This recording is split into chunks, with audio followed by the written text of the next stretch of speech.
Plain Talk Podcast. I'm your host, Rob Port. A little bit later in the show, going to have State Senator David Hogue on. He's a Republican from Minot, also the sponsor of a constitutional amendment, a proposed constitutional amendment. It's SCR 4001. And what it would do is it would require, if voters approve an amendment to the Constitution on the ballot, right? Because in North Dakota, you could do that. You can get together. You could draft a proposed amendment to the Constitution. You could get the signatures. You could put it on the ballot. And if enough people vote for it, boom, it's in our state constitution. State Senator David Hogue, his would say, no, there's an additional step. It's got to go to the legislature. The legislature's got to approve it too. Now, this has been controversial because there's a lot of people out there who hold this sort of direct democracy that we do through initiated measures, hold it as some sort of a sacred thing, which I think is a little silly because it really runs contrary with the way the American system of government was supposed to work. In fact, the founders of the United States, people like James Madison, didn't feel like any institution, any group of people, any person should be given unilateral authority to make law. That's why the federal government is divided into three different branches. That's why, we don't have direct democracy. That's why at the federal level, we don't just, propose a bill that gets signatures and then just vote on it. We elect people who then draft the legislation and they vote on it. We have a representative form of government. Now, there are some out there who argue that, this notion of the American formulation of democracy includes direct democracy, includes initiated measures. I would argue that it doesn't, that it in fact gives a group of people, the electorate, the authority to unilaterally change policy. And that's not how policy should be made. Policy should be made slowly. Policy should be subjected to a lot of scrutiny from multiple levels of government. And frankly, the initiated measure process doesn't allow that. Now, Senator Hogue's bill would only affect constitutional amendments. It would not affect statutory changes. It would not affect referendums, which, by the way, I agree with vendor referendums. I don't have a problem with the people having a veto over something that the legislature passes, whereby they could say, hey, we don't like that bill. You gather signatures, you refer it to the ballot, and then we all vote on it. I don't have a problem with any of that. I just don't like any process that is that quick. And it's become really, frankly, I think a real problem in North Dakota, where we have Marsy's Law, where a billionaire from California named Henry Nicholas, basically paid all by himself, paid for a campaign to amend North Dakota's constitution, and he won. We had, in the last election cycle in 2018, we had a proposed constitutional amendment to ban non-citizen voting, funded exclusively by an out-of-state organization. These are real problems. In fact, the ethics measure 1 on the 2018 ballot, it wasn't funded exclusively by out-of-state money, but most of it, between 80 and 90% of their money, came from out-of-state. So it's a real problem. And I don't like this idea that we could short-circuit what is normally a very rigorous process for making public policy by having, some organization or even just a single person, if they got deep enough pockets, to make a phone call to a marketing company in North Dakota, put their issue on the ballot, and boom, they've changed the law. Is that really what's good for policymaking in the state of North Dakota? I would argue that it is not, but you can hear myself and Senator Hogue discuss that after my rant. Now, for the rant today, I wanted to talk about something. There was an interesting article recently by my colleague, April Baumgarten. Now, April's a very good reporter, and I like April a lot. We're friends. We both work for the same company. She produced a story. The headline was, "Study Shows Just How Violent Bakken Became as Oil Drilling Surged in North Dakota, Montana." Now, the story was based on a report from the Bureau of Justice Statistics. Here's April's lead. She writes, I quote, "The notion that crime boomed in the Bakken as oil development took off is nothing new. But a study released this month by the Bureau of Justice Statistics offered a detailed look at the spike in oil patch violence. Counties in Montana and North Dakota that contain the Bakken Shale Formation saw their violent crime rate jump 23% from 2006 to 2012, according to the study. The violent crime rate dropped by 8% for the surrounding region during the same period." Now, I'm sure those of you who are from North Dakota, from the upper Midwest, from Montana, are familiar with all of the stories during the oil boom. There was an entire genre of journalism that was built around, the dark side of the boom. And I say that I'm making air quotes while I'm saying that, because it seemed like all of the journalists who went down that road used that term. They're talking about the dark side of the oil boom. And what they're talking about is the fact that, when you have an influx of mostly male workers, mostly young male workers into an area, bada bing, bada boom, you end up getting more crime. This isn't surprising from a statistical standpoint. Young males commit a disproportionate amount of crime in American society. Now, I'm not defending it. I'm not saying that's okay. I'm not saying that makes the rise of crime in the Bakken region okay. I'm just saying it's a thing that is. What's interesting about this, though, is that a lot of these stories made it sound like suddenly western North Dakota, eastern Montana had become this lawless sort of war zone, right? And it was terrible, and everything was so dangerous. And, there was a lot of hyperbole over it. And obviously, oil production is this politically fraught topic. So you had politicians weighing in, you had activists weighing in, and everybody was really making a big deal about it. So it was interesting. I actually went to, and I looked up the Bureau of Justice Statistic report that April was writing about. And what's interesting is that there's a table on the report. Now, I linked it at sayanythingblog.com. You could maybe track it down for yourself. But I looked at this, and there's a table in the report which breaks down the crime rates, right? It's violent crimes per 10,000 people, and it breaks it down. And what's interesting to me is it really puts a lot of this in context. Yes, violent crime went up in the Bakken region from 2006 to 2012, which was basically encompasses what we describe as the Bakken oil boom. But the thing is where it peaked in 2012, according to this report, where it peaked is actually still lower than what the violent crime rate was in the non-Bakken region, according to the same report, was actually lower than it was in 2006. Now, I don't know that many people would say that we had a violent crime crisis in North Dakota and Montana back in 2006. I lived here in 2006. I'm assuming a lot of you listening to this lived in this area in 2006. Do you remember violent crime being a crisis in our area in 2006? Because I don't. So how is it a crisis in the Bakken region when in 2012, at the peak of the violent crime rate in this Bureau of Justice Statistics report, at the peak, we still had a lower rate of violent crime in the Bakken region than we did in the surrounding area in 2006. And even if you look at 2012 for the non-Bakken region, the violent crime rate per 10,000 persons of violent crimes, and these are things like murder, rape, robbery, assault, those sorts of domestic violence, those sorts of things. The 2012 rate for the non-Bakken region was 124 incidents of violent crime per 10,000 persons. For the Bakken region, it was 129.9, meaning the Bakken region was less than 5% higher than the rest of the region, which, really, I look at that, they're essentially the same. And so when you look at these statistics, what you end up with is the reality that the Bakken region was very safe prior to the Bakken oil boom. In fact, it was significantly safer than the surrounding region as measured by the Bureau of Justice Statistics. And what happened during the Bakken oil boom is, yes, the Bakken area did get more dangerous, but if we put that in context, it went from being really, really safe to merely as safe as the area around it. Those are the statistics. Now, the headlines you get, and I'm not getting down on April, because certainly what she reported is entirely accurate. What she reported is true. The crime rate went up, and that is something worth talking about. That is something worth reporting.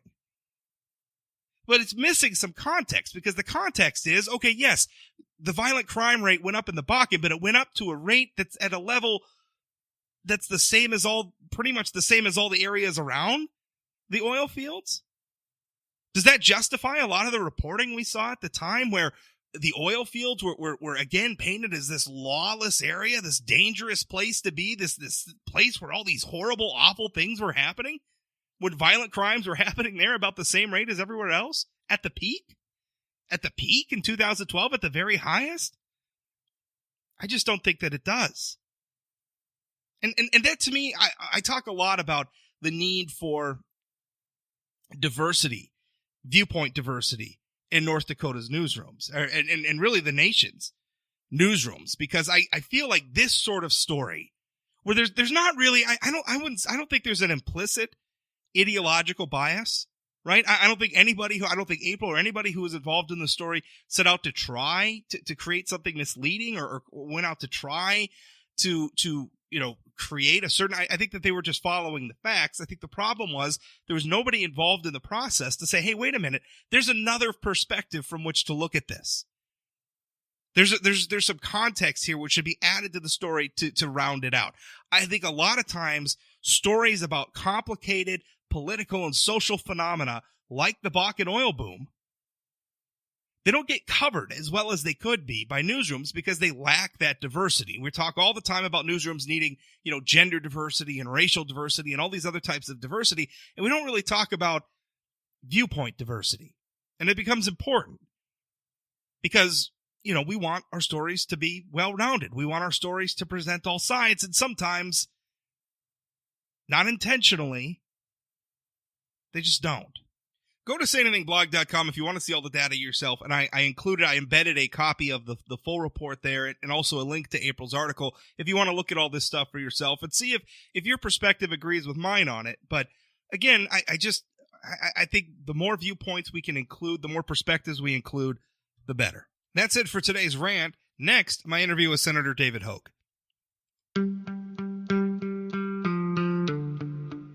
This episode of the Plain Talk Podcast is brought to you by Energy of North Dakota. Oil and natural gas from North Dakota strengthens all of America. And through our abundance of talents, innovations, and technologies, energy responsibly produced here translates to worldwide economic stability.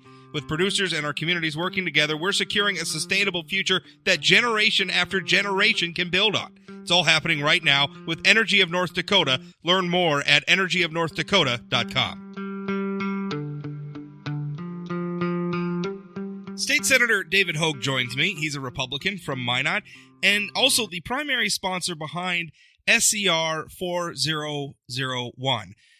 What this is a resolution. It's a constitutional amendment being considered in the legislature. It actually passed in the state Senate this week.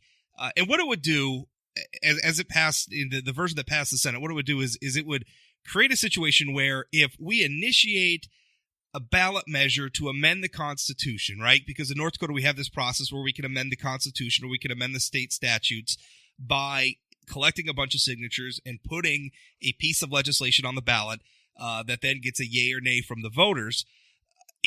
SCR 4001 would affect just the measures that amend the Constitution, not the statutory measures, not the process by which voters can refer a law passed by the legislature to the ballot, just proposed constitutional measures, and would say, okay, if the voters pass this, it also has to get approval from the legislature. And then if the legislature votes it down, the voters get another whack at it. But it's been pretty controversial, and there's been a lot of people out there saying that the legislature is just a bunch of elitists and they want to take power away from the people. This week, when the bill came up to a vote in the state Senate, it actually came out of committee, the Government and Veterans Affairs Committee, with a unanimous do not pass recommendation. But the final vote on the Senate floor was 31-6 in favor of the bill. And I think a big part of it had to do with Senator Hogue explaining explaining what the resolution was. What I thought was just a fantastic speech. David, I admired your speech. I admired the arguments you made about it because, I mean, the headwinds on this is not really a popular position to take as a lawmaker. Well, thanks for that. I think you're correct.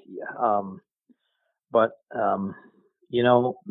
when you take time away from your family and away from your job, and you've been doing this business for a while, I think you get an inner voice that says, I'm just going to come down here and try to do what I think is right, and I'm going to listen to both sides of the argument.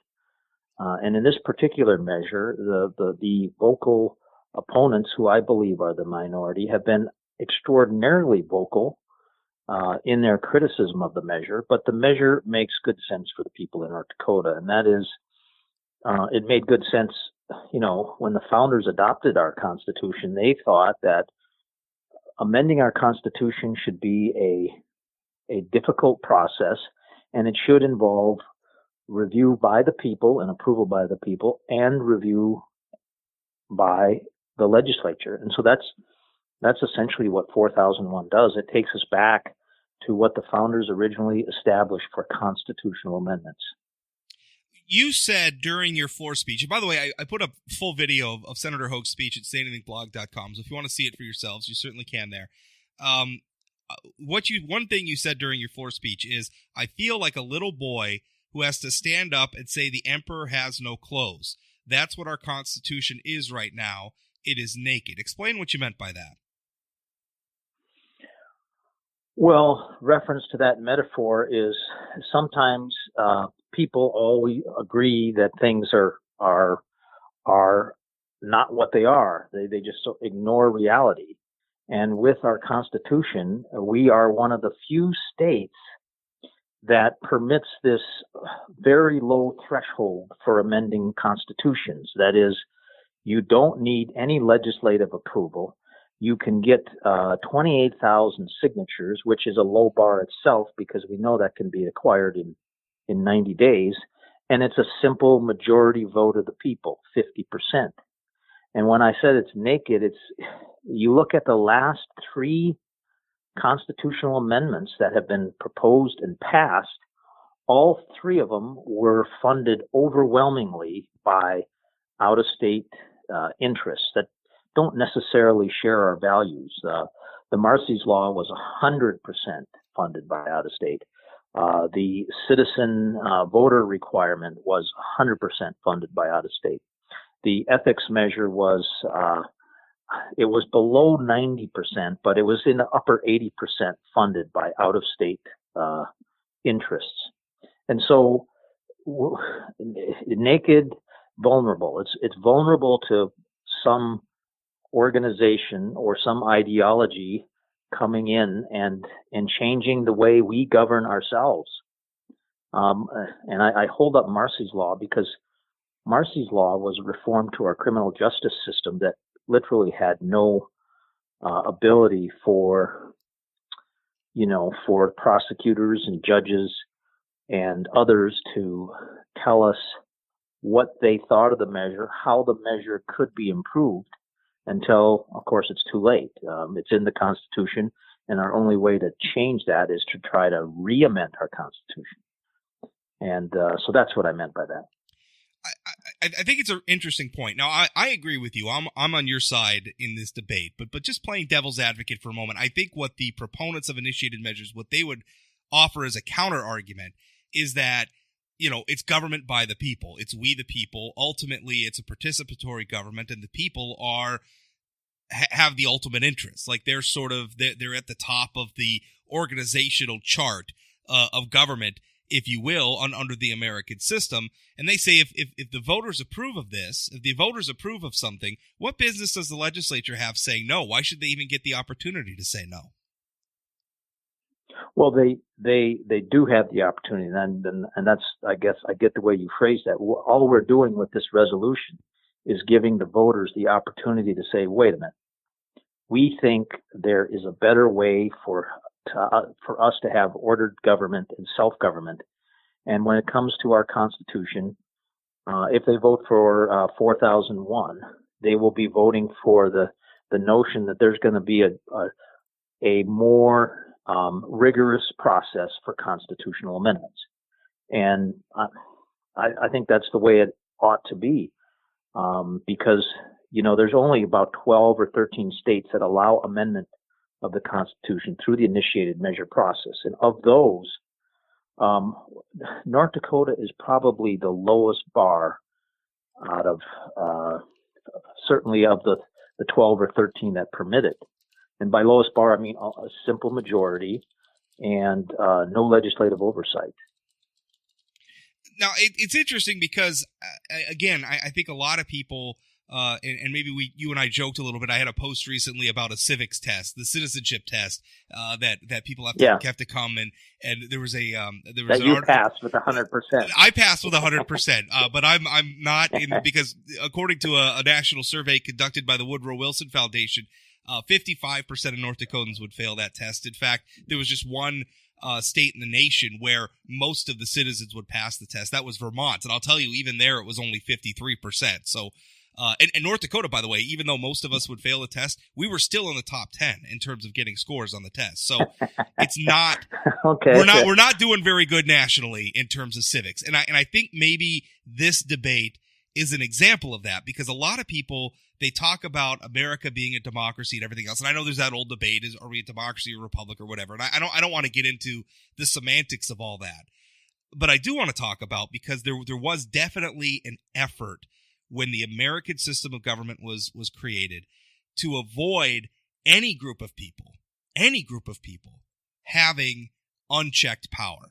And I most of the time I think we think of that as, well, Congress doesn't have all the power. There's a check in the form of the executive branch. The executive branch doesn't have all the power because the check in the courts, and we have those three branches of government. And here in the state, we have the three branches of government: the executive, the legislature, and the courts, and we have all that. We also have, the referendum, which, by the way, I'm very much in favor of referendums. Like, if the people don't like a law that the legislature's passed, they should have a veto. I don't have a problem with that. My problem is right now with the initiated measure process, and I know your bill only affects constitutional amendments, but even with statutes, there's no check. There's no, essentially they can just amend the Constitution, and there's really not, in the process, it becomes law. And in the process, there's really nothing we can do about it. And I don't want any group, not even the electorate, and even our founding fathers. If you read James Madison writing in Federalist 10, he was very much talked about this. He wrote about, for instance, the Athenian form of democracy, because that's what our founding fathers did, is when they were trying to create the American system of government, they were looking at all these other forms of representative government from history, and they looked, of course, at the Greeks, right, the birthplace of democracy. And he noted that the Athenians, when the Athenians had an assembly, they required 6,000 people for a quorum. And what Madison wrote about that, he said, had every Athenian citizen been a Socrates, every Athenian assembly still would have been a mob. And his argument is this is not a good way to make policy. And so what we ended up with is the American system of government that spreads that power of policy making, that power of governing out over multiple branches of government. And there's always checks, there's always balances. And I think what your argument is, there's no check and there's no balance on the ability of the electorate to amend the Constitution, and there ought to be. Yeah, I agree with what you just said, and a couple points. One, the initiated measure process. I think where I disagree with some of the critics is, I think the initiated measure process is perfectly appropriate and is a useful tool of self-governance for things like, do you want to have Sunday openings or not? Do you want to require people to wear seatbelts or not? Do you want to have the right to smoke marijuana if you have an underlying condition? Those are fine, but when you start trying to draft legislation like the medical marijuana measure did, or where you start trying to create a bureaucracy that is unchecked, like the Ducks Unlimited proposal that was on the ballot in 2014, or the ethics measure that was on the ballot in 2018 and passed. I think that's an extraordinarily poor way to govern ourselves, because, you create an entity that answers to no one, and that goes against the very principle of checks and balances, where everybody should have to answer to somebody. And you just don't have that, for example, with these measures that can be crafted in the privacy of a law firm and then, thrust onto the ballot once you have paid your signature gatherers to go out and get your signatures. It's just an incredibly poor way to govern. Well, there's also the process bothers me too. I mean, even setting aside, I guess high-minded, quoting James Madison from the Federalist Papers, even setting all that aside, I wonder about the voters who are often the voters get bombarded. And I don't mean to be insulting to the electorate, of which, by the way, I am a member. But voters are busy. And they're already being asked to decide, in presidential years, they gotta weigh the presidential candidates. And then if we have congressional candidates, we've got Senate candidates and U.S. House candidates. And then we have local legislative candidates. And then we have local elections. And then we have sometimes, a half dozen or more ballot measures. And some of these ballot measures are dozens of pages of public policy. The medical marijuana, nobody noticed that the medical marijuana measure didn't actually decriminalize medical marijuana. Nobody noticed it. Right. But because busy voters didn't, they're not, I think, appreciating the nuances. Now, when a bill goes through the legislature, and it's still an imperfect process, but there's if it starts in the House, there's a committee hearing in the House, and there's an amendment process, and people, lobbyists and interests and the public and all the different people come in and they testify, and there's a debate, and there's letters to the editor, and it goes to a floor vote. And then the floor votes, and then it goes over to the Senate chamber, and the Senate chamber holds a committee, and everybody can come in and testify again, and there's an opportunity to make amendments, and then it goes to a floor vote, and there's a vote, and then it goes to the executive branch, and the governor gets to weigh in, and he subjects it to his own, he or she, as the case may be, subjects it to their own scrutiny, and he's got lawyers who review with this and inform him, and then he can decide if he's going to veto it or not veto it, and that is a lot of scrutiny on a proposed piece of policy. And then if it's a constitutional amendment, it's still got to get voted on by the people, even if it started in the legislature. And to me, I like that scrutiny. I like that there's multiple levels and there's all sorts of eyeballs on this, and it's still imperfect. But it's better than let's put 30 pages of consequential public policy on the ballot and hope the voters get it. That to me is not a good way to make public policy. Yeah, I have to interject that you're sounding like Antonin Scalia, and we lost him too soon. But he was a Supreme Court justice and probably regarded as one of the top 10 jurists that ever sat on that court. And he said exactly the same thing, except he said, "This is what made our country great." And he talks about, you want to talk about the Bill of Rights, and you think that's what makes America great, with the right to First Amendment and the right to free expression of religion. He said, no, that's nonsense. Every banana republic in the world has a Bill of Rights similar to what America has.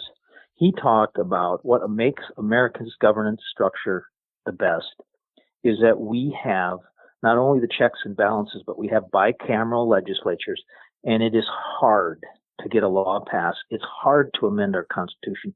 That's what Hamilton, that's what Madison wanted.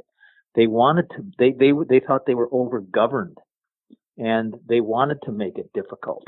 And so what he spent a lot of his, when he gave college, he was a frequent lecturer. When he gave those speeches, he said, that is the key. You go to Europe, where they've got, it's sort of the prime minister is a product of the legislative branch. There isn't bicameral review of bills because the House of Lords is a sort of an honorific body. They can't do anything. Same thing in France and some of the other countries. He said, this is something we need to embrace. Some people don't like the gridlock and they don't like how hard it is to get something passed. But he said that is what made our country the strong republic that it is. Yeah. It is hard to get a law passed, and it ought to be. Yeah. Well, which is why nationally, and I don't need to interject this, but we have a president right now. He's talking about, I just on the last episode, I had Senator Kramer on, and we had a little discussion about this, about a president, and he wants executive powers, and he's frustrated with Congress because Congress won't give him what he wants, and now he wants to use his executive powers to get what he wanted to anyway. We had a president before that, in President Obama. These debates about how policy is made are important, and again, I think we need to make sure to treat the electorate as just another group, along with Congress, along with the executive branch, along with the courts. No one group should just have the unilateral authority to make law.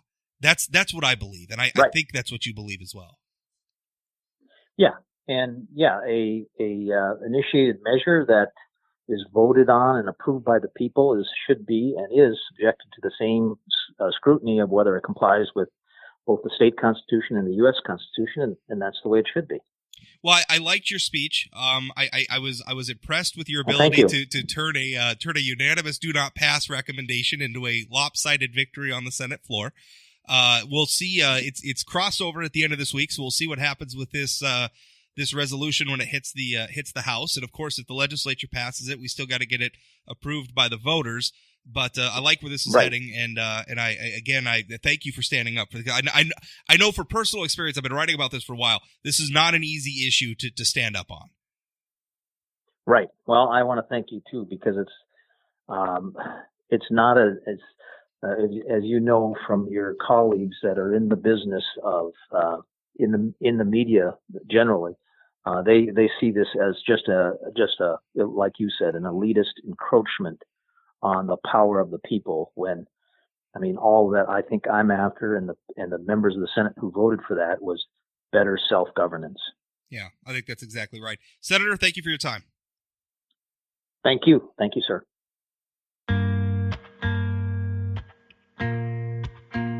The sad music means today's episode of Plain Talk is over. But remember, new episodes come out every weekday morning. If you could subscribe to us on your favorite podcasting platform. If you have any feedback on the show, remember, email rob@sayanythingblog.com or get in touch with me on one of the various social media platforms. Facebook, you can track me down, Rob Port. Say Anything Blog's got a page there as well. Same with Twitter, either Rob Port or Say Anything Blog. You can track me down there. Thanks for listening. We'll talk again.